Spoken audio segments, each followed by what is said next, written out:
That's better? There we go. Ooh, a little different than basketball press conference. A lot of media in here today. I guess I'm gonna start with y'all today, right now. First off, I just thank y'all for covering me and all the exposure that you gave me, my family, to get me home. I really appreciate it. That coverage was much needed. I would like to encourage all of you to be at our first game as well, and the whole entire season, covering not only the Phoenix Mercury with the best fans in the league, but the whole entire league as well. You know, from start to finish, I expect to see this same coverage because we have a great product, and you'll see it this summer. Start off with the Mercury. Thank you so much, everybody with the Phoenix Mercury organization, all the hard work, long hours, everything that y'all did for me, my wife, my family, getting me back home, being there, supporting me, letting me know that I wasn't alone. It means everything to me, to everybody, Vince, Bryce, Jim, Coach, everybody, the players. It goes all the way down to the people that keep this building running. It's a family with the Mercury. I would also like to bring our families home. Thank you so much for being here and representing everybody here. It means the world to have you here right now, and everything that you did also, and that you're doing. You're so strong. I just want to say thank you so much. Of course, President Biden, Vice President Harris, Governor Richardson. The list goes on to everybody that was a part of this. The WNBA, WNBPA, Wasserman, my agent who's here as well. A lot of long hours. You, of course, my wife. Come on now. I couldn't have did it without her. A round of applause for my wife, honestly. She had the hardest job, honestly. Thank you so much, babe, for being there for me. Oh yeah. You the one. We could just get into it.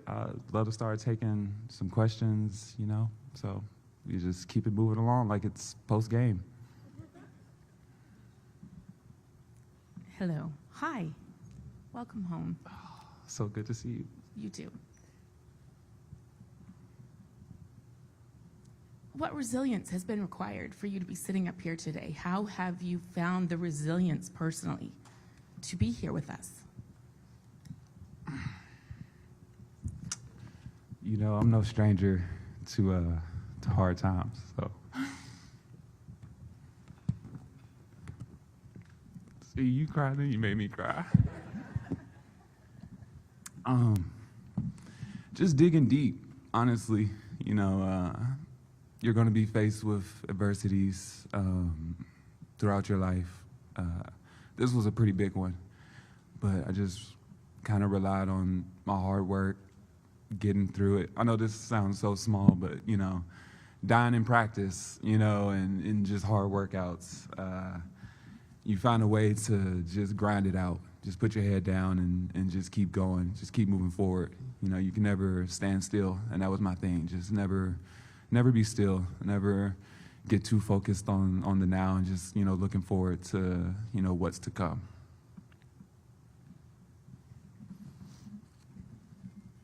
Hey, Britt.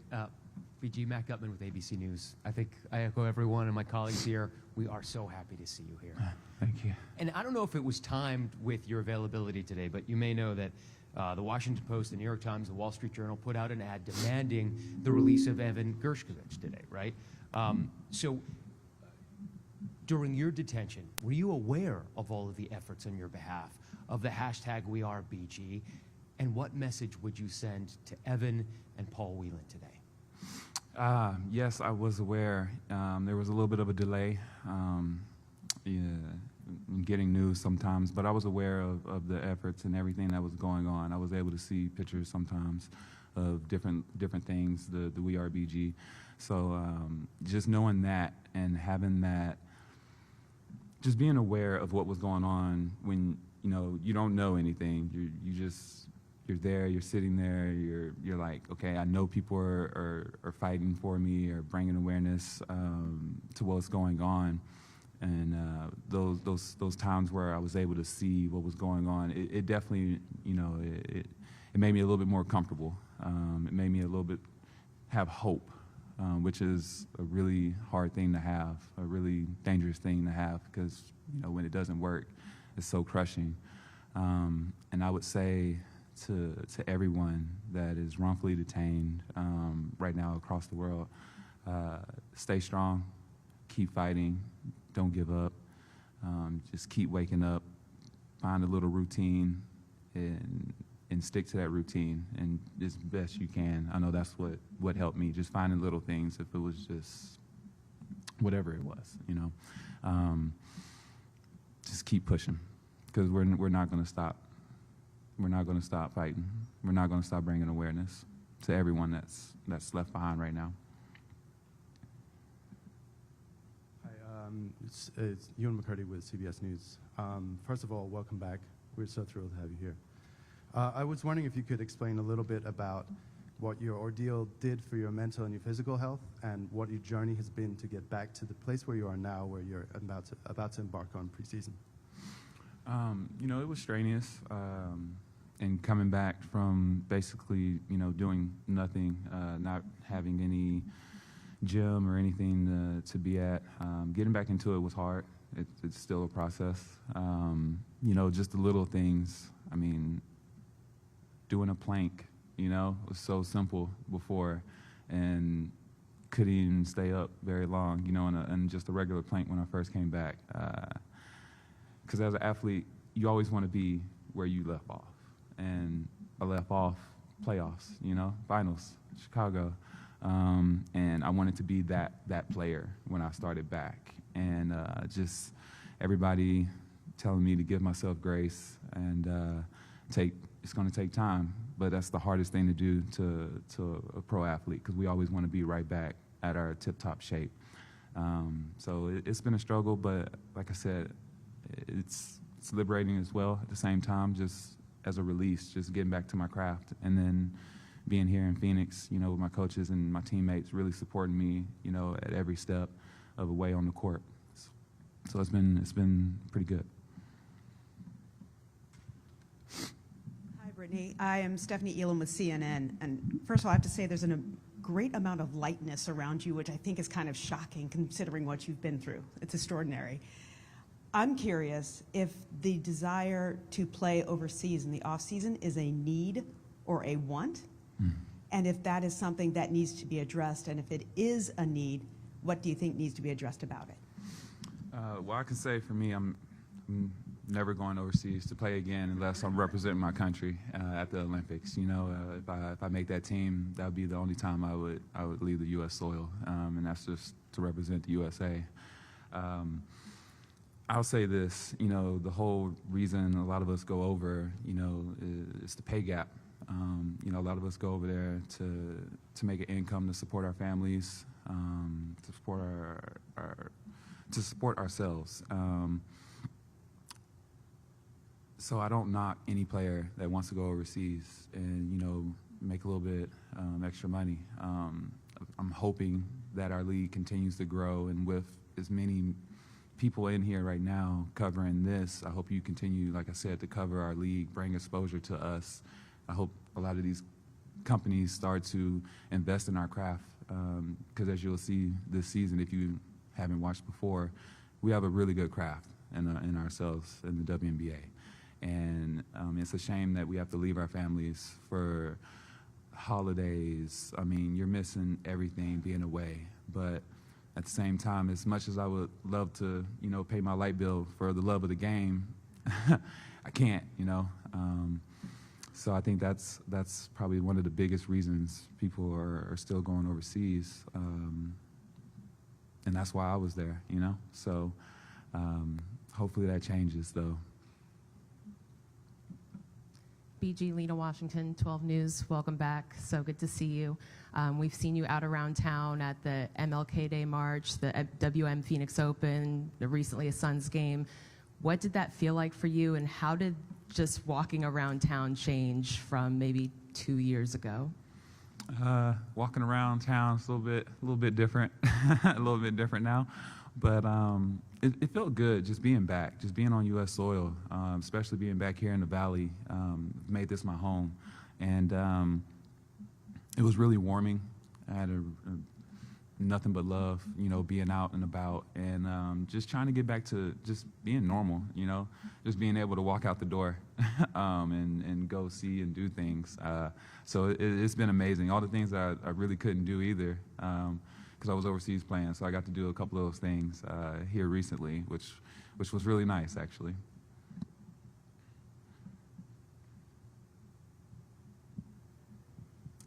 Hi, Brittney. Nick Soletti from ABC 15 here in Phoenix, and I just want to welcome you back to the Valley. I think I speak for everyone who is just thrilled to see you back here where you belong. You mentioned something I found very interesting just a few moments ago. You had said that hope is a dangerous thing to have. I was wondering if you could dive deeper into that for us and also explain throughout this whole process if you ever had a moment where you lost hope, and how did you get that hope back? I'll say this. When I did lose my hope, looking at photos of my family, that brought my hope back. Just being able to see their faces, that did it for me. In a moment where you kind of want to give up, you look at the photos and it kind of brings you back. You know what you're waiting on. You're waiting to be back with your family, with your loved ones, and in a safe place. So I'll go that far and say that. But the rest, have to wait a little bit later, catch the rest of that.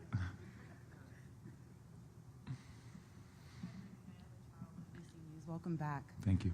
Entering this season, how did your mindset change as a person and athlete given all you've gone through? Not taking anything for granted. Life is short. Things can change at the stroke of a match. So going into this season, just appreciating everything. I mean, the things that I always say, appreciate every moment, don't take it for granted. But it's so true. Once something like this happens to you, like when people say that, it hits home, like it hits closer to you. So just taking it all in. I mean, just walking in to the arena, one day I had a workout here, and they had, mercury all around and everything, and it was just such a surreal moment. No one was in there. I was the first one to walk on the court, and it hit me hard, So just looking forward to all those moments, just walking in on the first home game, the grind, the sweat, blood, hopefully not too much blood because that means injuries, so hopefully not too much of that. But just taking all that in, I missed it. Like I would have rather been doing a 2-a-days, Coach, don't get any ideas. But I would have rather been in a 2-a-day dying, and than to be where I was. So just looking forward to being back to that.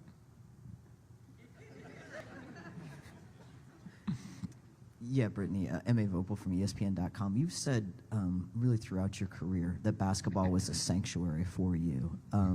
Has it felt like that coming back? You talked about you want to be back where you were.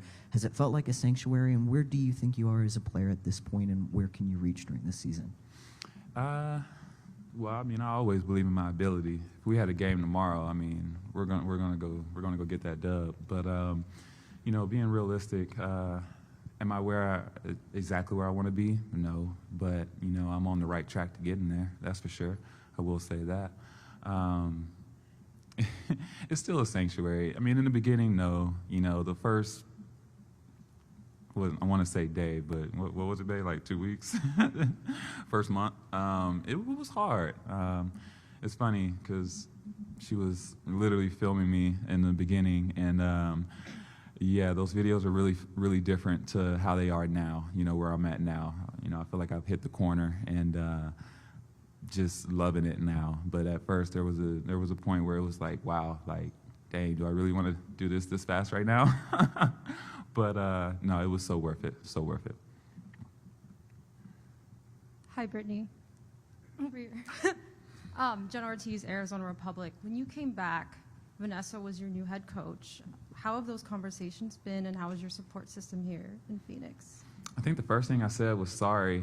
You know, she was with Vegas that my last year playing, and we kind of sent them home. So, you know, I kind of made a joke about that. I'm a jokester. I use humor a lot throughout this whole experience, just laughing at things. But no, it's been great getting to know her as a person. I'm really looking forward to the season, honestly. It's going to be really good things here, and I'm looking forward to being coached by her. Hey, Brittany, Robbie Baker with Fox 10. Good to see you and welcome home. You mentioned being back in the arena. We've seen you at the practice facility a few times with a big smile on your face. What were the emotions like the first time you got your hands on a basketball again and getting back on the court? So the first time I had a basketball in my hand actually was in San Antonio. It was good. It was good. You know, got some shots up. I mean, I was in some chucks, so I was in some low-top chucks, you know, just I was outside, and, you know, like real, I thought I was like 16 again. I mean, my ankles did not like it, but it was good. I threw it down just to see, you know, I was like, let me just see if I can still throw this thing down, and I did. You have to ask, that's a good question for my wife. Ask her how it felt getting dunked on. Oops, did I say that? Did I say that out loud? Hey, this is Alexis with AZ Family. Welcome home. So at this point, you've become the face of Americans detained overseas. What's that feel like? How are you feeling? And how do you continue to raise awareness throughout the season and really, you know, throughout your career?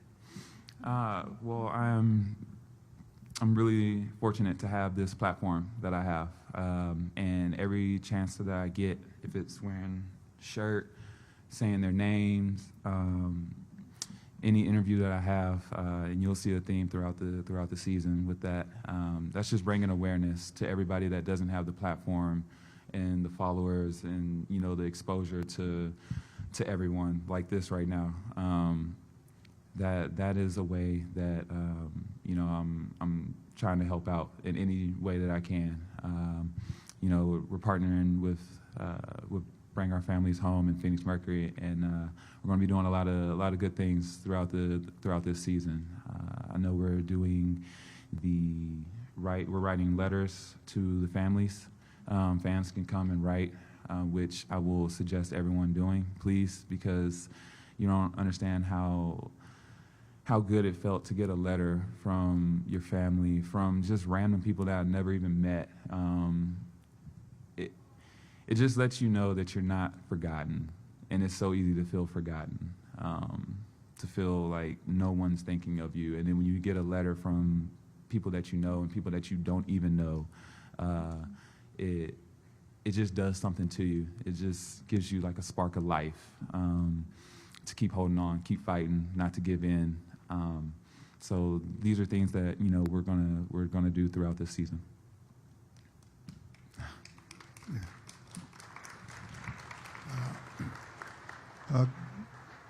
Good morning, Brittany. I'm Bill Roden from ESPN Landscape, and it's really great to see you. It's good to know the prayers have been answered. The question, you've always represented so much throughout your entire career about access and, you know, being able to do stuff. And I hate to put one more thing on your plate, but there are a number of states who are aggressively moving to prevent transgender athletes playing. And I was wondering, again, I hate to put one more thing on your plate, but in terms of on your radar, where is that? You're going to have a tremendous platform, but where is that going to be on your radar in terms of advocating for, you know, athletes, all athletes, transgender athletes, to be able to play?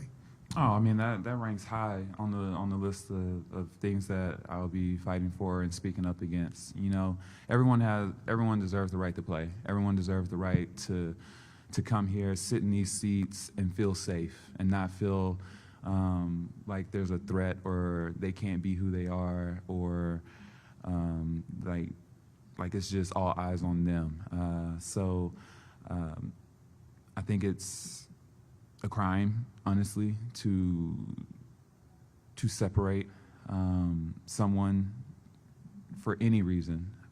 So I definitely will be speaking up against that legislation and those laws that are trying to be passed for sure. Hey, Brittney, Chris Rim, New York Times. Two questions for you. Have you spoken with Evan, the reporter from the Wall Street Journal, or his family at all? And secondly, when you returned, did you feel any worry or guilt or any type of burden because you came home earlier than some others who were detained longer than you? Mm-hmm. You know, if I could have went and got them out or any of that, I mean, of course I would have.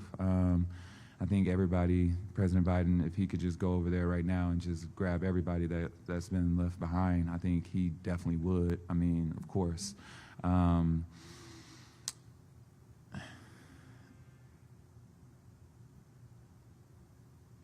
It's hard. It's hard. You know, I come from military family. My dad, Vietnam, 68, 69 Marine. So, you know, I have that mindset, you know, no man left behind. No man, no woman, no one left behind. So, you know, it hurts. It hurts because no one should be in those conditions. Like, hands down, no one should be in any of the conditions that I went through or they're going through. So, you know, I hope that everyone continues to bring awareness and fight to bring home everyone. Can you re-say the first part of your question? I'm sorry about that. Yes. So I haven't spoke directly, but I do know that my team, Wasserman and my agent, they have been in touch with the family a lot and helping out with just, you know, sharing knowledge, which is a big thing. You know, everybody speaking, talking, sharing what they know. It goes a long way because, I mean, you're in foreign territory, you're in unknown waters, so there's a lot, you know, that we might know that they didn't know. So there's been a lot of communication between both teams. I'm Brittney, Jeff Metcalf right here. Hey. Welcome home. A couple things. One, Diana's still playing. What's it like being back and having another season or two with Diana ahead? And then also going back to the bubble. When you left, you got a lot of mental health. You've spoken about your mental health help that you got after that. How important was that in dealing with what you had to deal with in Russia? I mean, that helped a lot. You know, I've always promoted, you know, talking to a counselor, seeking therapy, any tool that'll help you, you know, get to a good centered place. And I'm still doing that as of right now. You know, that'll never change. I think it's good to have someone to talk to, you know. So much goes on in this world. We see so much. We're exposed to so much on social media that, you know, it's just a lot. And it's nice to have someone to talk to. Playing with Dee, I mean, who wouldn't want to play with a walking fossil? No, I'm playing. Oh, she's going to kill me. She's going to kill me. No, I'm just so glad. I was really worried, honestly.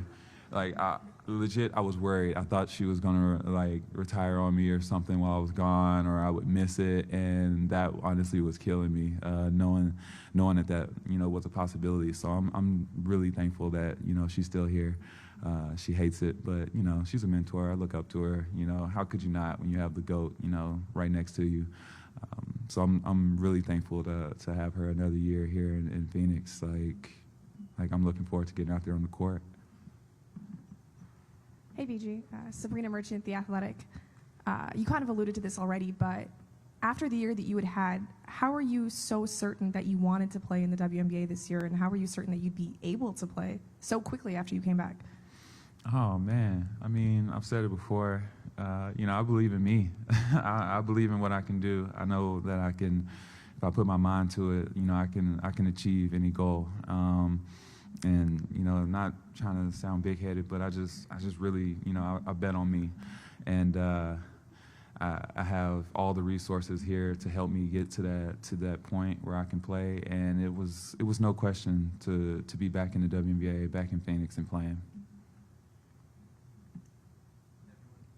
We have time for 2 more questions.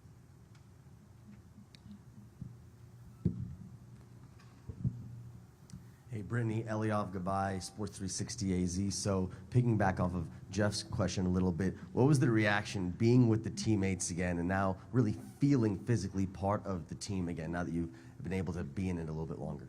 I mean, just seeing everybody, just being back. On my ride back from San Antonio here, actually, I was lucky that Dee was able to come, so she was the first player that I got to see. You know, Vince was there, and it was just really good, just seeing them. It was like a relief. Like, it was once, I've said it before, it's hard to really realize it's happening. You know, it's like I'm really here. Like, this is really my teammates here. So it was just liberating. It was so great to be on that plane, riding back with her, and then seeing everybody at the gym. It was crazy. Oh man, it was such a good feeling. Hi, Brittney. I'm Sydney from USA Today. What did it feel like first when you were gone, but also when you came home, to have not only the WNBA community rally around you, but also the LGBTQ community fight for you and support you? I mean, like I said, just seeing everybody backing me and supporting me, supporting my family. You know, I heard about the standing ovation my wife got when she came to a game. You know, like just little things like that. All-star, you know, with the league. Just knowing that everyone was going above and beyond, people that I'd never even met, you know, going to bat for me and supporting me. It really shows how much you've kind of impacted, or you've, you know, touched so many different people in a different way. So I was just abundant of joy, honestly, I will say. Thank you so much, Brittney. Thank you, everybody.